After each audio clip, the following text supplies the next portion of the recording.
Madam Chair, we're now live. Good evening, everybody. Thank you for joining us.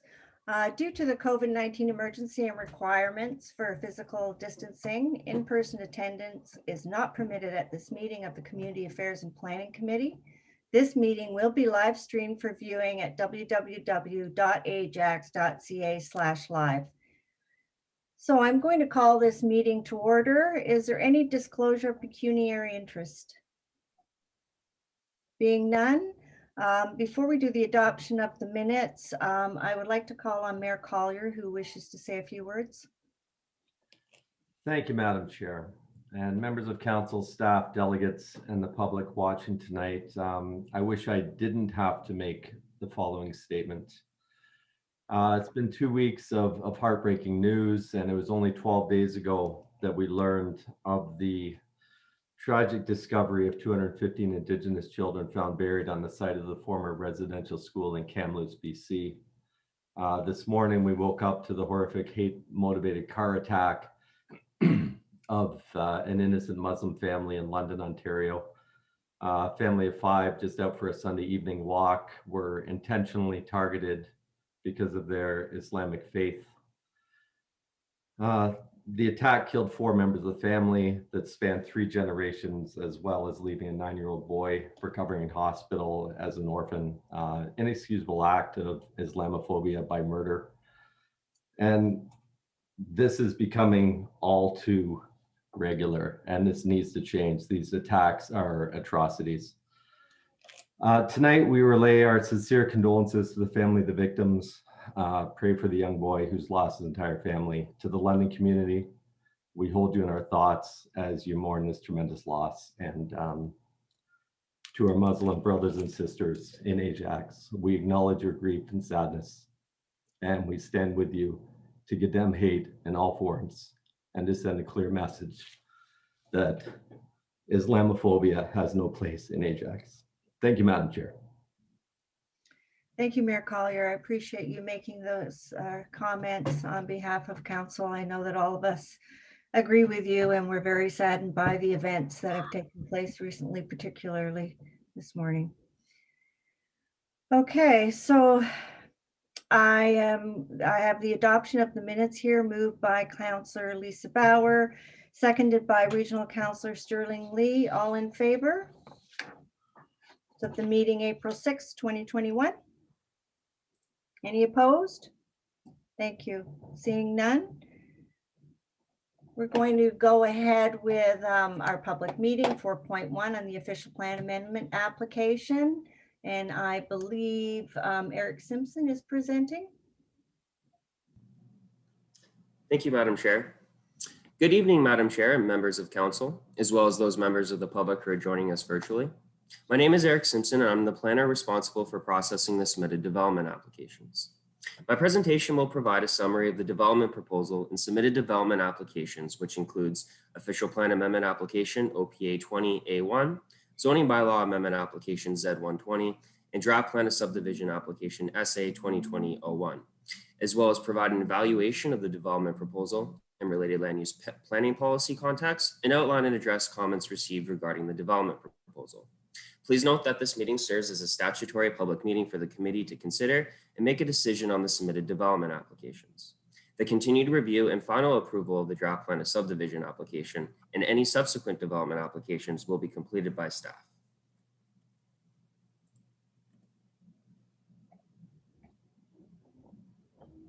The subject lands consist of 2 separate parcels of land. The southern parcel, 1192 Church Street North, and the northern parcel, 1260 Church Street North, both of which are rural residential properties containing a single detached dwelling. The subject lands are located within the western limits of the town's boundaries on the west side of Church Street North, north of Roslyn Road West, and south of the Hydro Corridor. The subject lands are surrounded by the following land uses. To the north is a vacant parcel of land municipally known as 1350 Church Street North. The town has received a site plan application for the development of a 1-story, 17-unit commercial building on this parcel. Further north are existing street townhouse dwellings along Hearst Drive adjacent to the Hydro Corridor. To the east, across Church Street North and along Clutterbuck Lane, are lands currently under construction for the development of condominium townhouse dwellings, as well as an existing residential development consisting of condominium townhouse dwellings. To the south are residential lands consisting of single detached dwellings located along Hearst Drive and Harrisview Street, and street townhouse dwellings located along Drayton Avenue and Hinch Lane. Further south are environmentally sensitive lands associated with Duffins Creek. To the west are residential lands consisting of single detached dwellings located along McClusty Avenue, Hearst Drive, Standardville Drive, and Hoddle Street. The lands to the north, south, and west of the subject lands were developed through the Duffins Village subdivision. The development of the subject lands proposes various public roadway extensions, which would complete the surrounding local road network, which was constructed through the Duffins Village subdivision.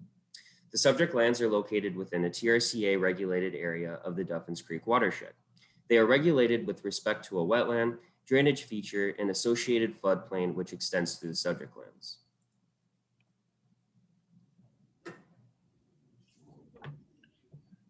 In late May 2020, the landowner submitted an official plan amendment application, zoning bylaw amendment application, and draft plan of subdivision application to permit the development of a residential subdivision.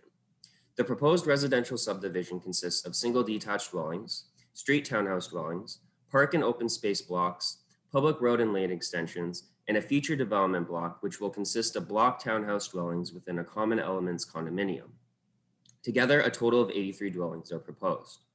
The official plan and zoning bylaw amendments propose to redesignate and rezone portions of the subject lands to permit the proposed development, while the draft plan of subdivision proposes to establish the necessary lots, blocks, and public right-of-ways to facilitate the proposed development. The approval of the draft plan of subdivision application is subject to the applicant satisfying all conditions of draft approval to the satisfaction of the town and all other agencies. Future site plan and draft plan of condominium applications will be required to be submitted and approved prior to the development of the future development block. The site plan application will evaluate, review, and address all outstanding technical and functional details of the proposed condominium development on the future development block. The draft plan of condominium application will establish the common elements condominium tenure for the proposed development. The draft plan of subdivision illustrated on the screen proposes to subdivide the subject lands as follows. Lots for the development of single detached dwellings are proposed along the south side of the Standardville Drive extension. This is illustrated as lots 8 to 14 and block D. And along the north side of Hoddle Street, illustrated as block E and lots 1 to 7. Directly north of lots 8 to 14, two part blocks, which is illustrated as blocks B and C, are proposed along the McClusty Avenue extension, which will intersect with the Standardville Drive extension. The Standardville Drive extension will intersect with the Church Street North and complete the proposed roundabout with Clutterbuck Lane to the east. Along the south side of the Standardville Drive extension, an open space block, which is block F on the screen, containing a wetland and drainage feature is proposed, which will provide a natural linkage to the environmentally sensitive lands to the south. On the east side of block F, 5 blocks, which are blocks 15 to 19 on the screen, are proposed for the development of street townhouse dwellings. These townhouse dwellings will be freehold dwelling units fronting onto public roads and a public lane extension, illustrated as laneway A. At the southwest quadrant of the proposed roundabout, a park block is proposed. This is block G. Lastly, along the north side of the Standardville Drive extension, adjacent to the proposed roundabout, a future development block, block A, is proposed, which is intended to consist of block townhouse dwellings within a common elements condominium. 14 single detached dwellings, 29 street townhouse dwellings, and 40 block townhouse dwellings are proposed for a total of 83 dwellings. The 4 blocks consisting of part lots, which is blocks B to E, are proposed in conjunction with the existing part lots that were created through the adjacent Duffins Village subdivision. This will establish 4 full lots, which will enable the development of an additional 4 single detached dwellings. The subject lands are currently designated low-density residential and neighborhood center within the Town of Ajax official plan. The low-density residential designation permits single detached dwellings, semi-detached dwellings, duplex dwellings, and street townhouse dwellings up to a maximum density of 30 units per net hectare. The neighborhood center designation permits commercial uses and residential uses, such as apartment dwellings on the upper floors of a mixed-use building. However, the official plan states that despite the neighborhood center designation, medium density residential uses are permitted on the subject lands, more specifically 1260 Church Street North, provided that at least 500 square meters of commercial gross floor area has been built within the larger designated area. 1350 Church Street North, which is the vacant parcel to the north, is also designated as neighborhood center and zoned a neighborhood commercial NC zone in the zoning bylaw. The NC zone permits a variety of commercial uses, and exception 168, which the subject lands are subject to, provides for a minimum gross leasable floor area of 500 square meters for a building in the NC zone. There is an active site plan application on 1350 Church Street North, as previously outlined, proposing the development of a commercial building that would accommodate this minimum gross floor area. However, the proposal is still under review and the timing of such approval is unknown. As such, the proposed development, specifically the block townhouse dwellings on 1260 Church Street North, would not be permitted until this commercial building is built on 1350 Church Street North. In order to permit the development proposal, the applicant is requesting that the official plan be amended to redesignate 1260 Church Street North from the neighborhood center designation to the medium density residential designation. This redesignation of the lands would remove such timing requirement and enable development to proceed without jeopardizing the future development of commercial uses as envisioned within this area. The proposed official plan amendment would also redesignate the eastern portion of 1192 Church Street North from the low density residential designation to the medium density residential designation. This redesignation would increase the density permissions and enable the development of the street townhouse dwellings as proposed. The proposed development of the western portion of 1192 Church Street North with single detached dwellings would comply with the density permissions of the low density residential designation, and as a result, such designation is proposed to be retained. The proposed official plan amendment would also redesignate a portion of the subject lands from the low density residential designation to the environmental protection designation. And this is to provide and secure for the long-term protection and preservation of the natural features proposed to be contained in the open space block, as well as to the open space designation to accommodate the proposed park block. The subject lands are currently zoned agricultural A zone in the town of Ajax zoning bylaw. The A zone permits limited uses and is considered a rural zone. In an urban area context within the town, the A zone is reflective of undeveloped lands. In order to permit the development proposal, the applicant is requesting that the zoning bylaw be amended to rezone the subject lands to different residential zones with site-specific exceptions in order to establish development standards that would implement the proposed development. This includes, but is not limited to, zoning provisions related to minimum lot frontages and minimum lot depths, maximum building heights, minimum building setbacks, and maximum lot coverages. The proposed zoning bylaw amendment would also rezone a portion of the subject lands to the environmental protection zone and open space zone. The proposed single detached dwellings and street townhouse dwellings, shown in brown, blue, and burgundy colors, will be developed through the plan of subdivision, illustrated as the southern half on the screen. The proposed plan of subdivision will also establish a future development block for the block townhouse dwellings, shown in purple and orange and outlined in red on the screen. The single detached dwellings will have lot frontages of approximately 9 meters, which is reflective of existing adjacent single detached dwellings. The street townhouse dwellings will be double front dwellings with frontage on public roads and a public lane. The portion of the dwelling fronting onto the public lane will contain a garage and driveway. The street townhouse dwellings will have lot frontages of 4.5 meters and will be 3 stories in height. Second story terraces and third story balconies are proposed in order to provide outdoor amenity space. This lane-based double front dwelling design is reflective of existing adjacent townhouse dwellings to the south and east. The proposed block townhouse dwellings will consist of double front dwellings and traditional dwellings with a front and rear yard. The double front dwellings will have lot frontages of 4.5 meters, and the traditional dwellings will have lot frontages of 5.2 meters. All dwellings will be 3 stories in height, and the proposed double front dwellings will include second story terraces and third story balconies, whereas the traditional dwellings will have balconies and rear yards. A conceptual site plan, as illustrated on the screen, has been submitted in support of the development proposal in order to establish the necessary zoning standards. The conceptual site plan is subject to further review, and changes will be required through the site plan review and approval process for the future development block once a site plan application is submitted.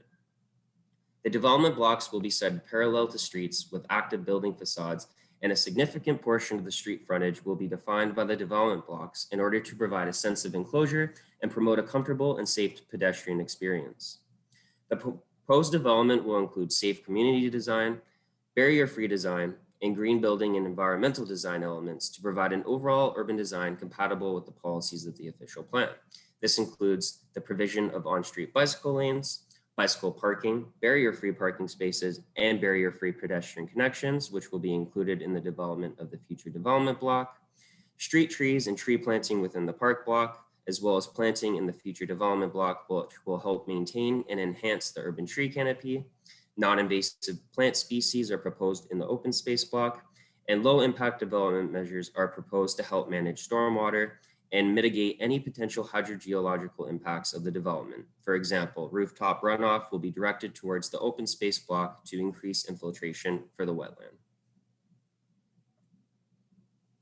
Conceptual elevation drawings illustrated on the screen have been submitted in support of the development proposal for context purposes. As a condition of draft approval, architectural control will be required for the proposed single detached and street townhouse dwellings. For the block townhouse dwellings, detailed review of the proposed architectural design of the development will take place once a future site plan application is submitted. Architectural control will ensure that the proposed development is compatible with the town's urban design policies and is designed in a manner of compatibility with the adjacent existing development. The identified studies and reports were submitted in support of the development proposal and have been reviewed by town, regional, and TRCA staff. In addition to these studies and reports, other technical documents were submitted in support of the development proposal. The development applications were reviewed against the applicable provincial, regional, and town land use planning policy. The specific policies are outlined and addressed in detail in the report. As per the report, the development proposal is consistent with the policies of the PPS and conforms with the policies of the growth plan, regional official plan, and town official plan.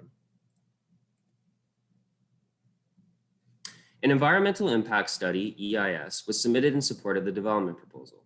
The EIS evaluates and delineates the existing natural features and associated vegetation protection zones, known as VPZs, in order to confirm the appropriate limits of development. The EIS identifies an existing drainage feature, which is a tributary to the East Duffins Creek, contained within wetland communities on the subject lands. This feature spans north-south across the central portion of the subject lands. The wetland associated with such drainage feature is approximately 0.22 hectares in size. The EIS confirms that the wetland does not provide breeding habitat for amphibians. As a result of the Standardville Drive extension and proposed development, a proportion of the existing feature will need to be removed and is proposed to be relocated and restored as illustrated on the screen, fully contained within the proposed open space block as part of the subdivision. The restored wetland will be protected by a 10-meter VPZ.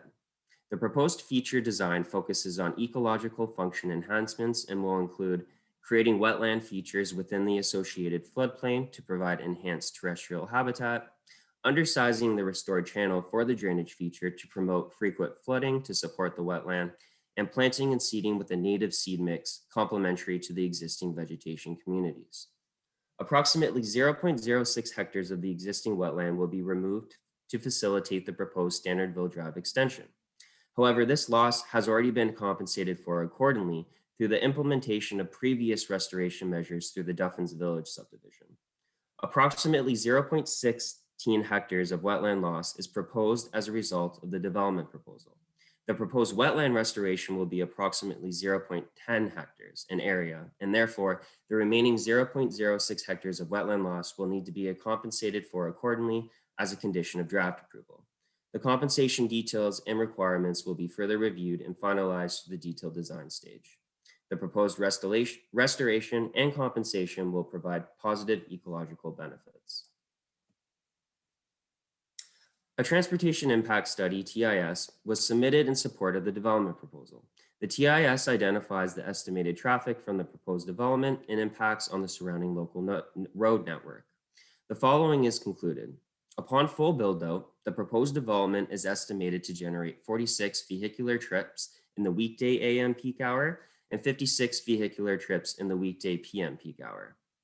Under 2024 future total traffic conditions, the study area intersections, which includes intersections such as Standardville and Church, Roslyn and Standardville, Taunton and Church Street North, just as examples, are forecasted to operate with no concerns, similar to existing and future background conditions. The estimated development-related traffic is projected to have a negligible impact on the surrounding road network, and no improvements to the existing or future road network are required to support the development proposal. As 2 parking spaces are proposed for each freehold dwelling, this is the single detached and street townhouse dwellings, as well as for each condominium townhouse dwelling, this is the block townhouse dwellings, the proposed parking supply complies with the residential parking space requirements of the zoning bylaw. In addition, visitor parking spaces in compliance with the requirements of the zoning bylaw are proposed for the condominium townhouse dwellings. Section 3.2.2.6 of the official plan provides policies for infill development within existing neighborhoods. It states that intensification shall ensure that proposed changes are sensitive, gradual, and in keeping with the existing character of the surrounding neighborhood. The proposed development represents a type of built form suitable for infill intensification along an arterial road, as well as a type of built form that is compatible with the existing character of the surrounding neighborhood. The 3-story townhouse dwellings provide a gradual change in height, building massing, and scale from the surrounding neighborhood. The proposed 3-story height complies with both the low and medium density residential designations and will not infringe on the privacy of adjacent properties.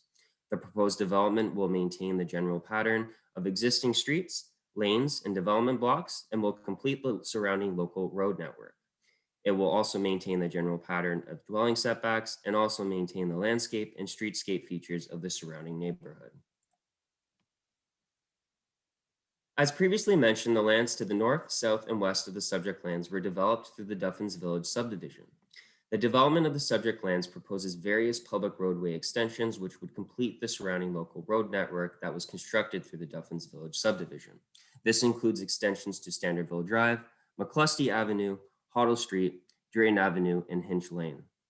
Through the Duffins Village subdivisions, there were lots created on the north and south side of the anticipated Hoddle Street extension.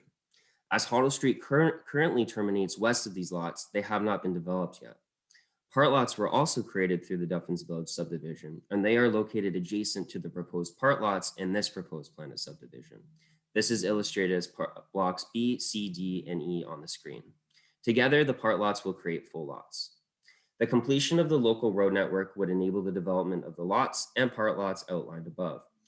The proposed zoning bylaw amendment will ensure that the appropriate zoning and zoning development standards are established are established for the development of the part lots. The proposed development will benefit from oversized servicing that was undertaken by the adjacent developer, Coghlan Homes. And as a result, proportionate shares for such costs are required. As a condition of draft approval for the proposed plan of subdivision, the developer will have to provide the necessary proportionate shares to Coghlan Homes.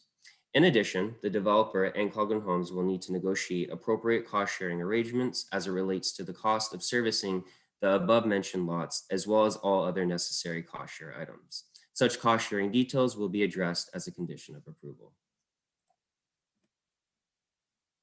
Staff are of the opinion that the proposed development makes efficient use of underutilized land within the town and provides for housing intensification and diversification to help contribute toward the town and regional goal of providing a mix of housing types, sizes, and tenure.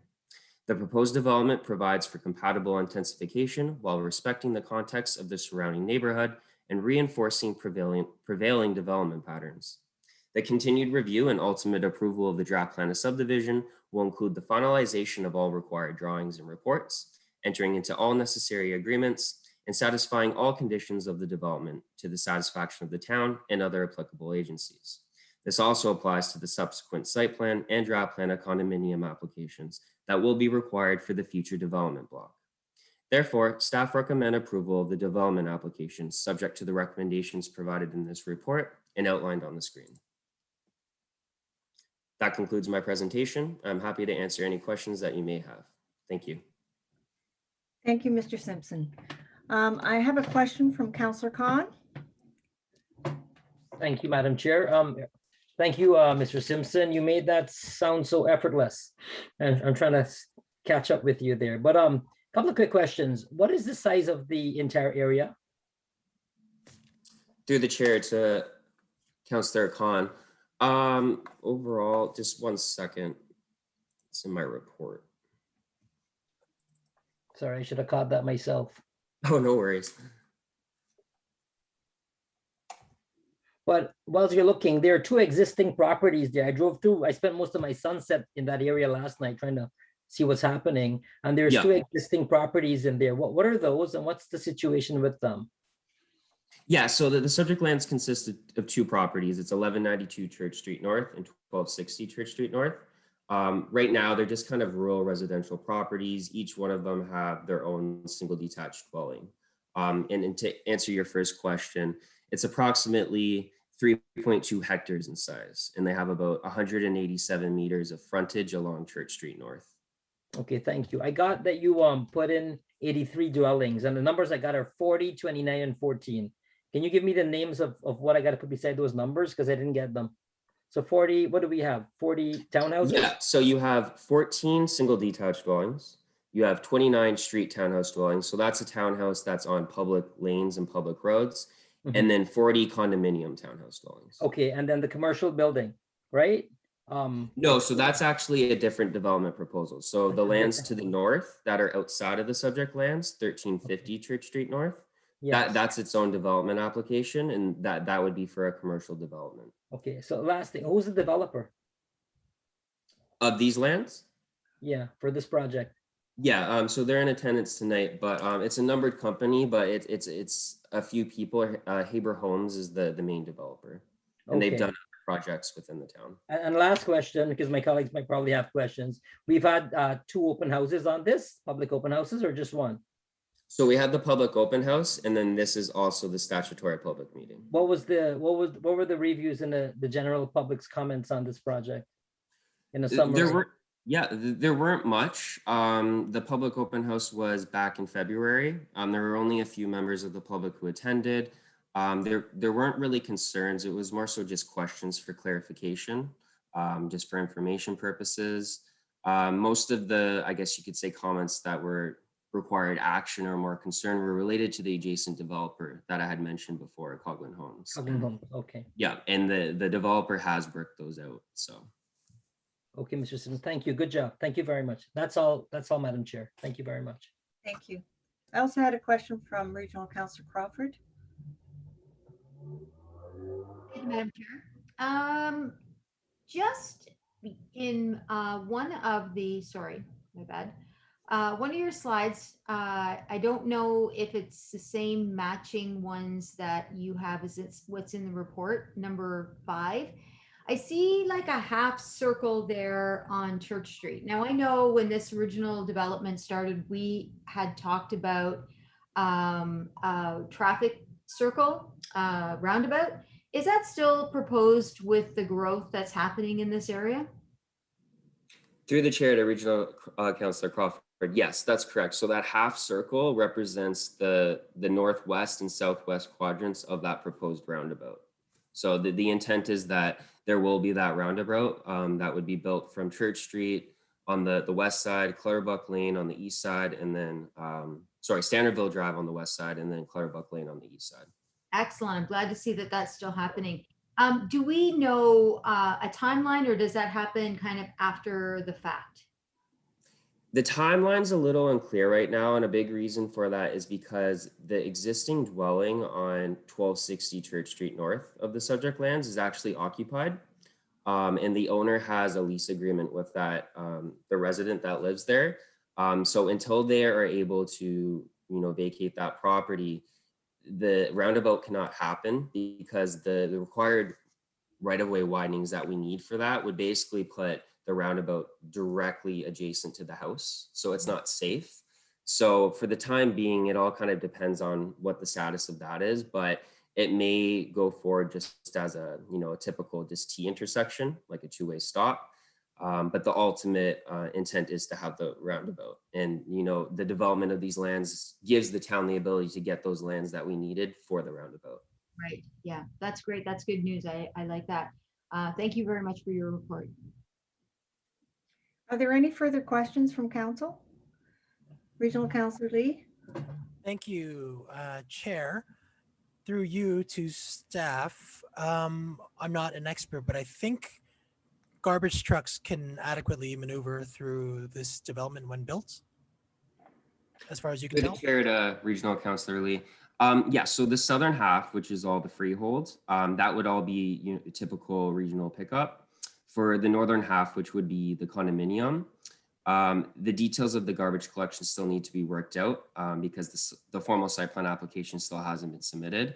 But based on the design that we have today, it's unlikely that it would be full regional pickup just because of the standards of what the region has for regional pickup.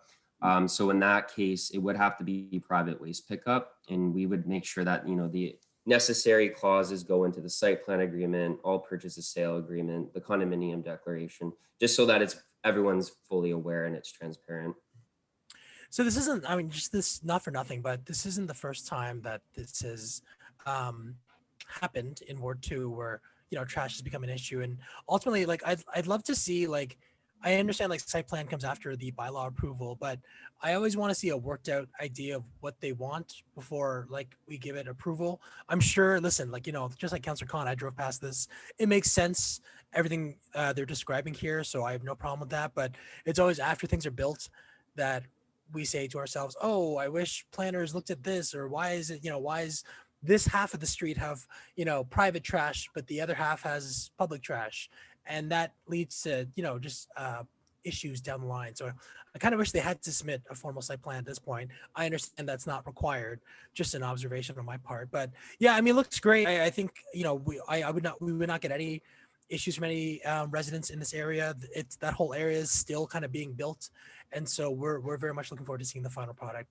So thank you for answering the questions. Thank you, Chair. You're on mute. I just realized that. Thanks. Any further questions? Councillor Khan? Sorry for butting in again. Thank you, Madam Chair. So Regional Councillor Lee, you forgot the other part, the snow removal, because you're usually busting heads for the snow removal and the Giving you the garbage assist on pickup. that one. Yeah, so yeah, those two go hand in hand, right? The garbage collection and the snow removal. Mr. Simpson, I wrote down 29 semi-detached houses.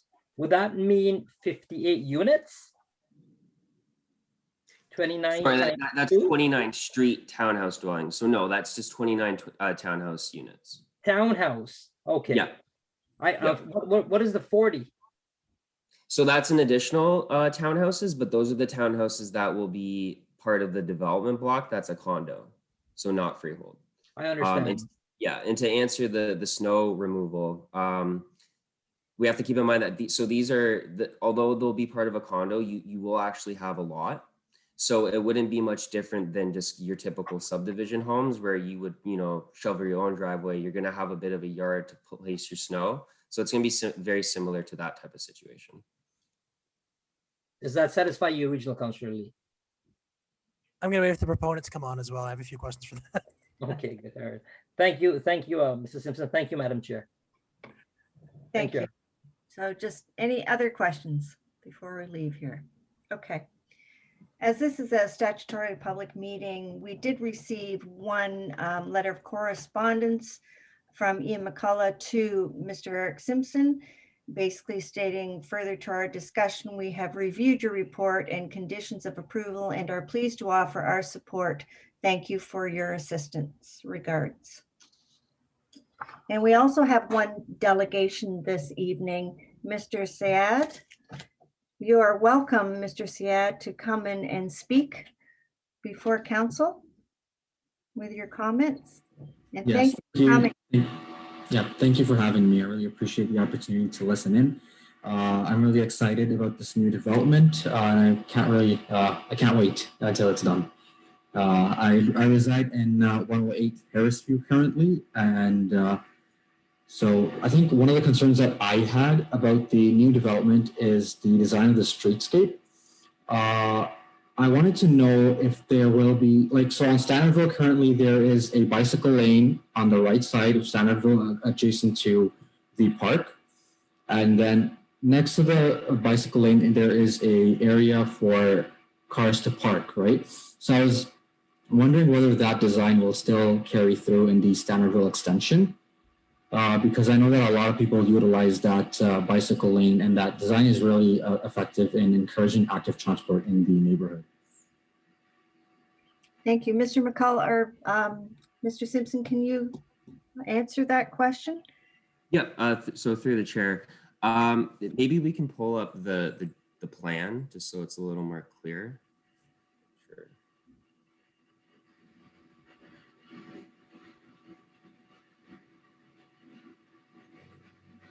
Okay, yeah, so the Standardville Drive extension, it will include, it will follow the existing pattern. So it will include the on-street bicycle lanes as well as the on-street parking spaces. Thank you for that clarification. And thank you, Madam Chair. Do you have anything further, Mr. Saeed? No, I think all of my concerns have been answered. I think I'm satisfied. Yep. Well, thank you for coming this evening and joining us. Appreciate it. For having us. Thank you. Bye. So at this time, I'd like to ask the applicant if they'd like to come forward with any comments.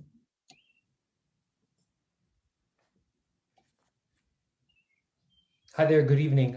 Through you, Chair, I don't have anything to add to Eric's presentation. My name is James. I am the planning consultant for the applicant. Eric's done an exceptional job of describing the application and the proposed amendments.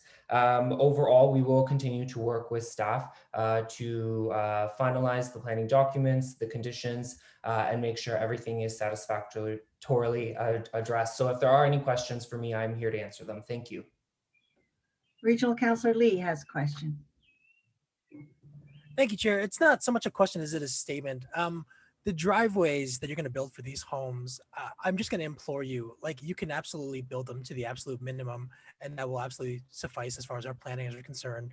But if you really want our residents to be as happy as possible, if you just make them 2 SUV lengths long and then have a garage as well, that would really go a long way to appeasing a lot of resident concerns with parking that we have across the town. I mean, that's just a blanket statement, but it always seems like developers, and we have a chance now to speak to you, every time we get these complaints, it's always like, oh, the parking, the driveways get shorter and shorter.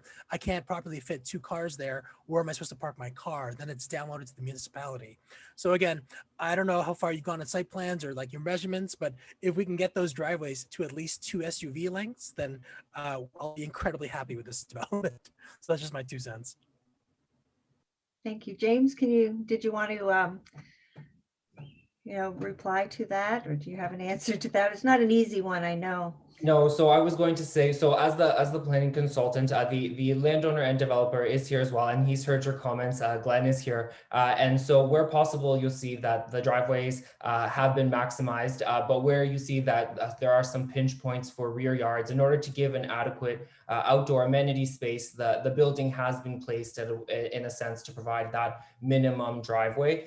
So for example, lots 10, the single detached lots 10, 9, and 8, you'll see that the rear yards here are a little squeezed. So in order to ensure we provide, a standard and appropriate rear yard amenity, that building has provided, the driveway that has been provided is at its minimum to accommodate the appropriate rear yard. Are there any other questions from council? Councillor Khan? Thanks, Madam Chair. Thank you, James. Are these all single car garages, or you have some double car garages as well? Through you, through the chair, you'll see that there are some units, those that have a greater frontage, that are intended to accommodate a double car garage. So you'll see them in blue here, number 6 and number 7, where the driveway, should the dwelling unit be sited in this situation, they will accommodate a 2-car garage. Thank you. Can you tell offhand if on your 23 units, your 83 dwellings, if you're going to have a sidewalk running through all of them, or are there going to be some without a sidewalk going through the driveways? To Regional Councillor Lee's point, I mean, that would really accommodate parking for cars, right? That can assist you with your planning. So through you, Chair, where the sidewalk exists already. So for example, on the, I believe would be on the west side of the Drayton extension, it will continue on the west side. And where it does exist on Stannardville, it'll continue across. So some of these units will have a driveway that is basically intersected with the sidewalk. Yes. Thank you. You really studied your plan well. I really appreciate all these answers. Thank you, sir. Thank you, Madam Chair. Are there any other questions from council members? If I can't see you and you have a question, can you speak up? I can't see Lisa or Sean. No question from me, Chair. Thank you. Thank you, Councillor Bauer. Okay, I appreciate everybody's input on this and their questions. So I have a recommendation before council here on this public meeting regarding the official plan amendment application OPA 20-A1 be approved, and that official plan amendment number 65 is provided in attachment 1 to the report be provided to council for its consideration at a future council meeting. That zoning bylaw amendment application Z1-/20 be approved, and that the implementing bylaw as provided in attachment 2 to this report be provided to council for its consideration at a future council meeting. That draft plan of subdivision application SA 2020-01 be approved, subject to the conditions of draft approval substantially provided in attachment 3 to this report, and that the Director of Planning and Development Services or their designate be authorized to grant draft approval of the future draft plan of common elements condominium application that may be required to facilitate the future development of a portion of the subject lands.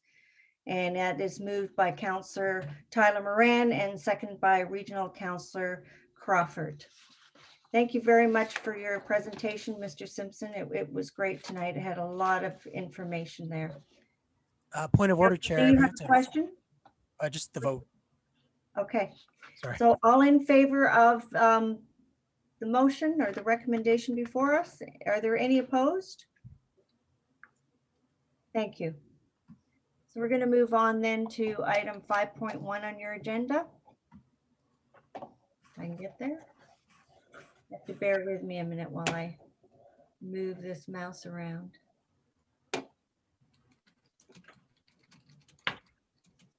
Okay, Mr. McCullough, you're going to be doing a presentation on the municipal comprehensive review for the region.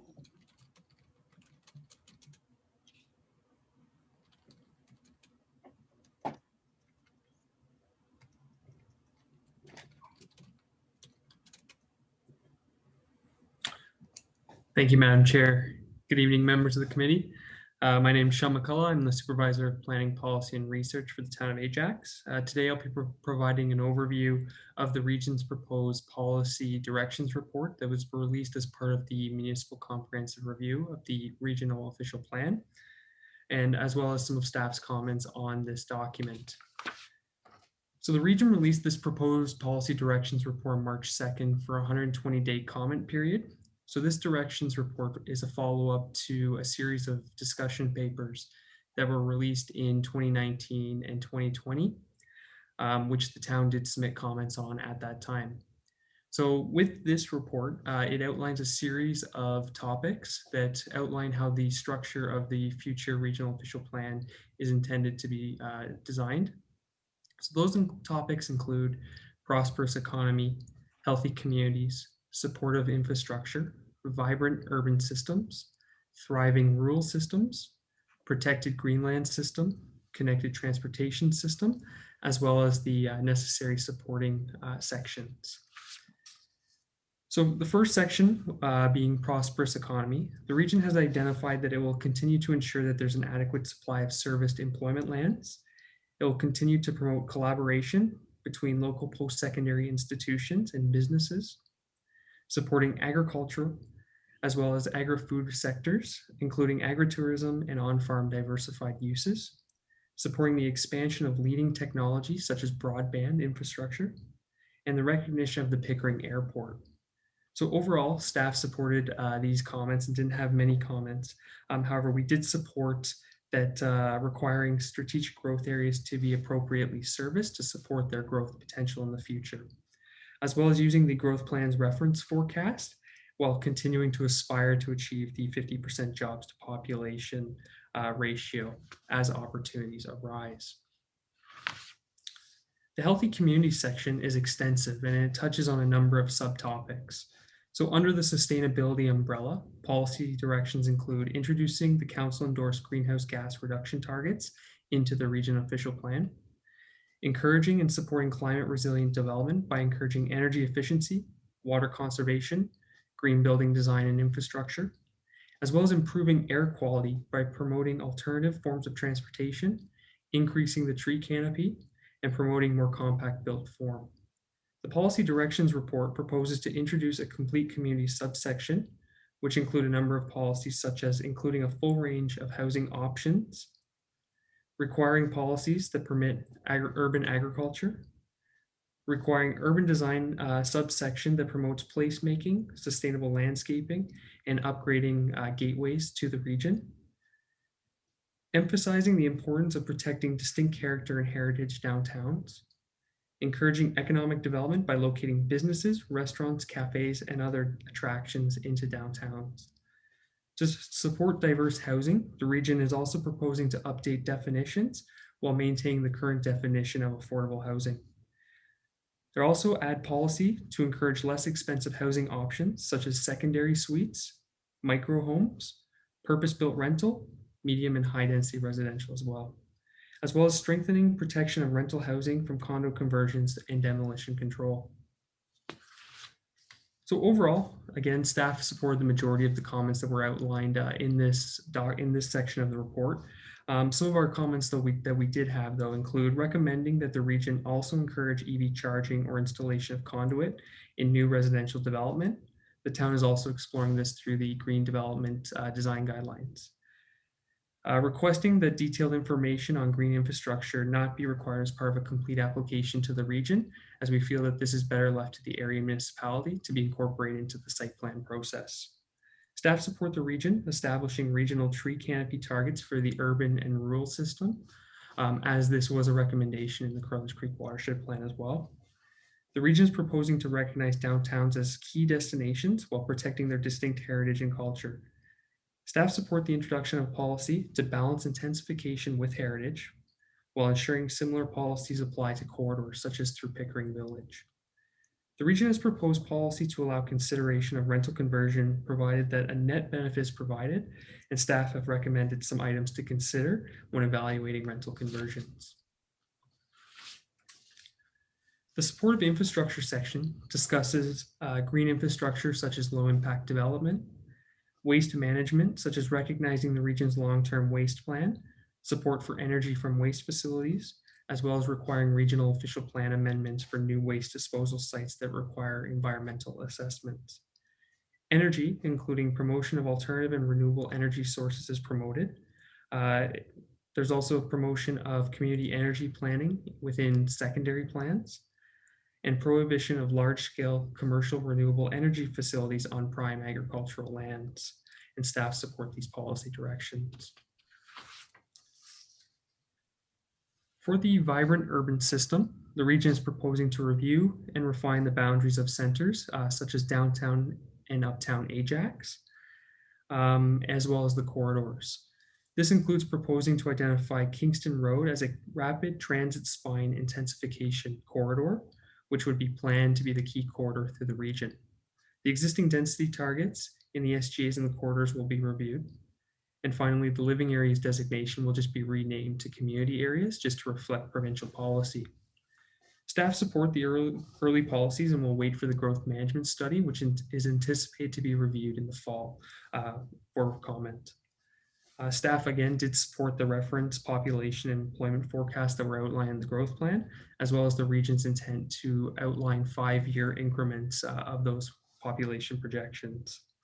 Staff have also recommended that the region present higher intensification and density targets, similar to those that were present in the 2017 growth plan in their growth management study.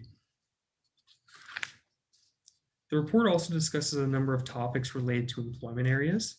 Some of those policy directions identified by the region at this time include continuing to ensure an adequate supply of serviced employment lands, identifying the location of provincially significant employment lands throughout the region, developing a regional density target for employment areas, continuing the prohibition of residential, nursing, and retirement homes in employment areas as required by provincial policy, removing the prohibition of places of worship in employment areas while encouraging them to locate along or on the fringe of employment areas, and permitting a broader range of commercial uses such as small-scale retail and personal service along regional corridors in employment areas.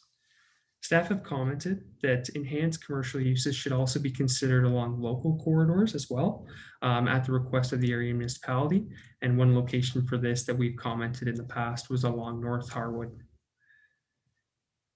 There's also policy should be clear to enable municipalities to continue to prohibit places of worship within employment areas, as the town has done in the past, as we feel that's important to protecting employment lands.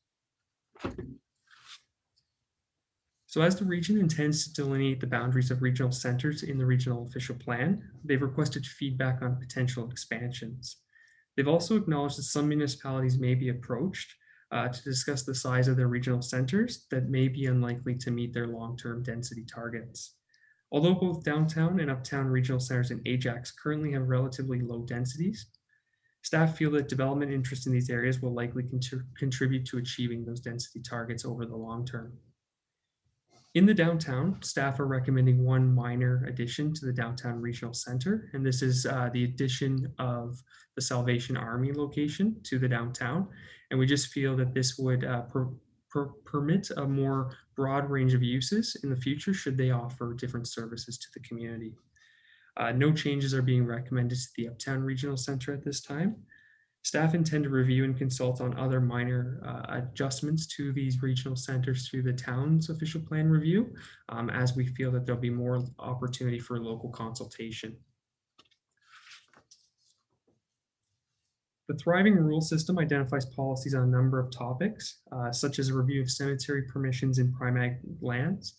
This will also be reviewed through the region's mapping exercise.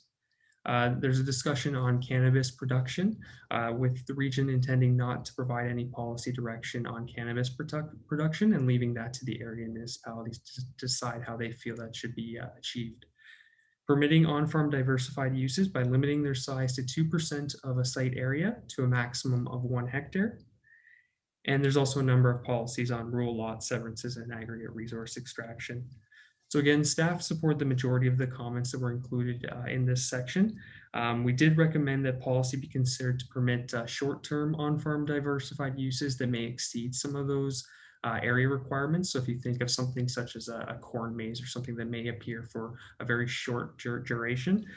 We're also recommending that funeral homes be expressly prohibited from being located in rural areas, as we feel they're more of an urban land use with large parking lots and lighting and the such. So the Greenland system, with an area that encompasses almost 40% of the region's land base, proposed to update policies to protect the natural heritage and water resource systems, protect source water protection, and against natural hazards and wildfire. Policy would recognize and encourage traditional ecological knowledge. The region is proposing to utilize an overlay versus a designation to protect the natural heritage system. Policy would require the OP local area municipal official plans to include minimum vegetation protection zones, which are, you heard this evening, the town's official plan currently does have, and updating mapping and policies related to source water protection, wildfire hazards, significant woodlands, and valley lands. So staff continue, in terms of our comments, staff continue to encourage the region to reconsider their approach to the natural heritage system while designating and permitting minor adjustments without the need for amendment. Staff also support the region's approach to the urban river valley designation. They're proposing to align the urban river valley designation with adjacent land use designations, and this aligns with the town's comments in response to the Growing the Greenbelt consultation earlier this year. For the transportation system, a lot of the policies relate to promoting transit-oriented and supportive development, especially in major transit station areas, as well as strategic growth areas. This includes enhancing streetscapes and the pedestrian environment, more frequent pedestrian road crossings, reduced parking standards, and improved geometric design. Overall, the goal is to achieve that 80% of residents and workers throughout the region would be located within walking distance of a transit stop. The policies propose to improve active transportation by identifying the region's cycling and trail network, supporting the region's role in year-round maintenance of those trails, ensuring that the active transportation is inclusive and supportive for people of all ages, and supporting commuters end of trip by encouraging shower facilities. Policy would promote multimodal transportation options during the construction or reconstruction of various roads and other regional transportation facilities. The region also looks to update schedules within the official plan to clearly identify right-of-way widths to ensure their successful implementation through the development review. Staff's only comment on this section was to recommend that transportation demand management checklist be left to the area municipalities, as again, we feel this is more of a site plan review matter. So as part of the growth management, through this report, the region also released the growth management opportunities and challenges report. So this is phase 1 of their larger growth management study. So this included just some early recommendations which have already been reflected in some of the policies I've already gone over. But again, prioritizing mixed use and office development in major transit station areas and strategic growth areas to capitalize on transit infrastructure, capitalizing on technological and economic shifts, including leveraging partnerships with local industry and post-secondary institutions, and promoting aerospace automation, advanced manufacturing, energy and environmental sectors, all of which the region has a particular strength in. And finally, considering placemaking to support employment opportunities by creating places where people want to live and work, by ensuring there's a range of housing opportunities, type, and as well as walkable neighborhoods. So in terms of next steps, so as I mentioned, the growth management study and the land needs assessment is anticipated to be released in the fall of 2021. So this will include a housing strategy, which also includes intensification and designated greenfield analysis. There will also be an employment strategy, and this will all be brought together in the land needs assessment. This will also include the region's position on the employment area conversions. So we'll have more information for you on that topic in the fall. The region would then undertake a settlement area boundary expansion analysis if it's determined that there's additional land needed to achieve the long-term population and employment forecast. As part of when this report was released, there was also a window that closed on May 31st for the submission of any settlement area boundary expansion request. So similar to the employment exercise, they've done a similar exercise for settlement area boundary expansions.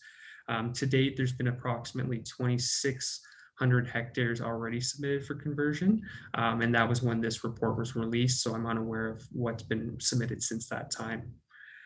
And then following that, there'll be a release of the draft regional official plan amendment, which is when we anticipate having more detailed comments at that time and another round of information. And with that, I'm happy to answer any questions that the committee might have. Thank you, Madam Chair. All right, thank you, Mr. McCullough. I appreciate your report. I have a question with Mayor Collier. Thank you, Madam Chair, and thank you, Mr. McCullough. Did I hear, okay, just to be clear, the places of worship in employment zones, we brought that restriction in place 5+ years ago, not that long ago. Is this the region's recommendation, or is this our recommendation now to allow that use back in our employment zones? So through you, Madam Chair, to Mayor Collier. So that's actually the region's position. So our staff's recommendation is that we actually continue to prohibit places of worship from locating in employment areas. And if the region does not agree with that, then we want to ensure that we have the ability to continue to prohibit those from employment areas. Thank you. I want to make sure I understood that correctly, because I'm pretty sure no other municipality in the region has the situation that we had here in Ajax. We have a very healthy supply of places of worship, so much so that we had to put this restriction in place. And I think the last count, we were what, 36 plus places of worship in our town. So if you want to worship, you come to Ajax because we can accommodate. However, we had to do something because places of worship generally only employ one person and they don't pay taxes. And having them in our employment zones was really making it that we would never be able to achieve our employment targets of one job for every 2 residents. So how do we make that comment to the region very strongly? Because I don't want this to get lost in this report. Through you, Madam Chair, to Mayor Collier, staff have been very clear in this position in our comments, both in the table. We can ensure that staff continue to have a discussion with regional staff on making sure that we have that ability and continuing to encourage them to prohibit those. You're correct. We did have a number of places of worship employment areas, and it did come from an older version of our employment land review that did recommend that we not permit those. And they are permitted in our mixed use areas and in any residential area as well. Right. Okay, I want to make sure that that is very prominent in our notes. I don't want that to be missed because that may be something that's exclusive to Ajax. I don't know, but it definitely has a huge effect in Ajax. The other was earlier this year. I'm trying to remember, days are a blur, but I think it was March. This council approved 5 conversion applications, or our recommendation to the region was to approve 5 conversion applications. Do any of our comments here go against those recommendations? So through you, Madam Chair, to Mayor Collier, no, they do not. Staff have not commented on any of that information at this time, as this document was very clear that those results and all that information will come out in a separate report. So staff have not commented on anything that goes against those recommendations. Okay, thank you. And just the timeline. So these comments are due by the end of the month, I believe, and then the region will start. Is it the public process? What is the timeline, and when at regional council can we expect to see report and recommendations to our planning committee based on all the municipal comments that the region will receive? So through you, Madam Chair, to Mayor Collier. So in our early discussions with the region, so they've indicated that they're targeting the fall, upcoming fall, for release of that growth management study. So that's where you will see regional staff present that information to regional council.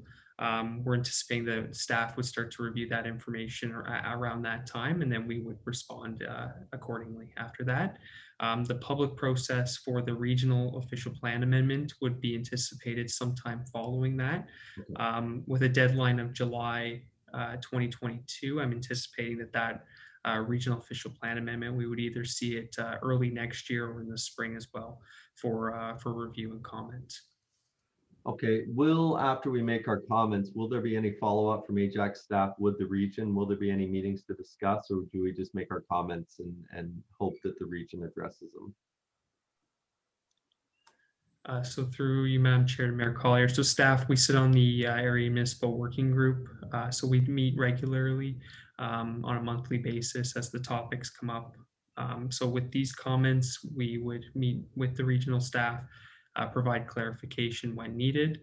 And then if there are any other topics, regional staff have been very open to meeting with staff and discussing any items that we need to. Okay, I just want to make sure we have that opportunity before this comes to regional planning. I want to make sure that they understand fully where we're coming from in Ajax. I think we are fairly unique in both the volume of the growth we're receiving, but also things like the places of worship situation that we had experienced as well. So I want to make sure that those comments are made or reiterated after the fact to the region, make sure they fully understand where we are and our reasoning behind. Thank you very much, Ms. McCullough. Thank you, Chair. Those are my questions. Thank you. Are there any other questions from council? None, being none. Thank you, Mr. McCullough, for your presentation. It's appreciated. There's a lot of information there. Thank you, Madam Chair, members. So I have the recommendation of resolution moved by Mayor Collier, seconded by Councillor Bauer, that the report entitled Envision Durham Municipal Comprehensive Review Town of Ajax comments on the proposed policy direction report and comments included in attachment 1 be endorsed and sent to the Region of Durham Planning and Economic Development Department. All in favor? Any opposed? None? That's carried. Thank you. And that brings us to the end of our meeting. And thank you again to the members of the public and the applicant who were with us tonight. I have a motion for adjournment moved by Councillor Lee and seconded by Councillor Khan. All in favor? I have a question. Is there birds? Yeah, they're in my front yard. My window's open. Keeps me happy. And Point there's of a order, the thunderstorm up birds. north.